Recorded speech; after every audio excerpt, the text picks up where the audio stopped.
السلام علیکم ورحمۃ اللہ۔ ایک دفعہ عبدالستار عیدی مرحوم سے ایک انٹرویو میں پوچھا گیا، آپ نے ہزاروں لوارث لاشیں دفنائے، کبھی کسی لاش کی بگڑی حالت یا اس پر تشدد دیکھ کر رونا آیا؟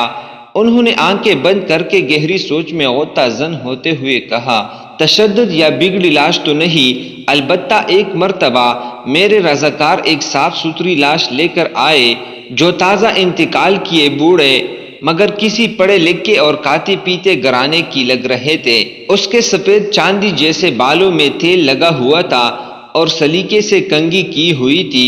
دوبے کے دھلے ہوئے سفید اجلے کلپ لگے سوٹ میں اس کی شخصیت بڑی باوقار لگ رہی تھی، مگر تھی وہ اب صرف ایک لاش۔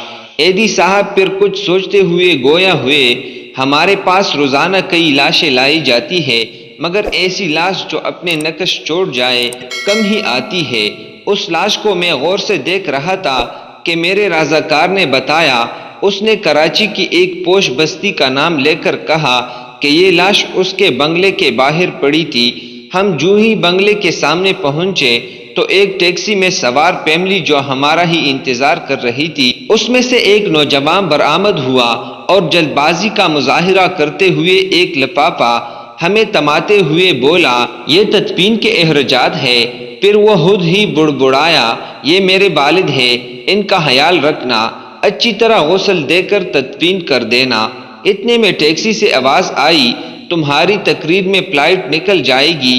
یہ سنتے ہی نوجوان پلٹا اور مزید کوئی بات کیے ٹیکسی میں سوار ہو گیا اور ٹیکسی پراٹھے برتے ہوئی آنکھوں سے اجل ہو گئی۔ عیدی صاحب بولے، اس لاش کے متعلق جان کر مجھے بہت دکھ ہوا اور میں ایک بار پھر اس بدقسمت شخص کی جانب دیکھنے لگا تو مجھے ایسے لگا جیسے وہ بازو اوپر کیے مجھے درخواست کر رہا ہو کہ ایدی صاحب، ساری لوارث لاشوں کے وارث آپ ہوتے ہیں، مجھ بدقسمت کے وارث بھی آپ بن جائے۔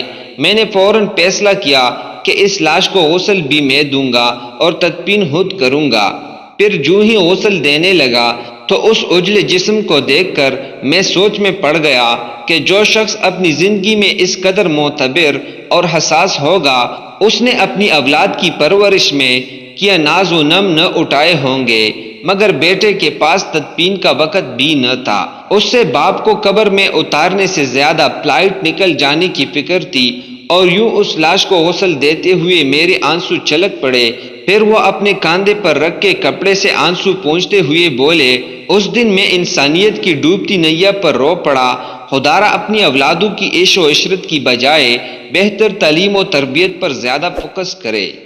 مزید ایسی ویڈیوز کے لیے ہمارے چینل کو لائک اور سبسکرائب کرے۔ شکریہ۔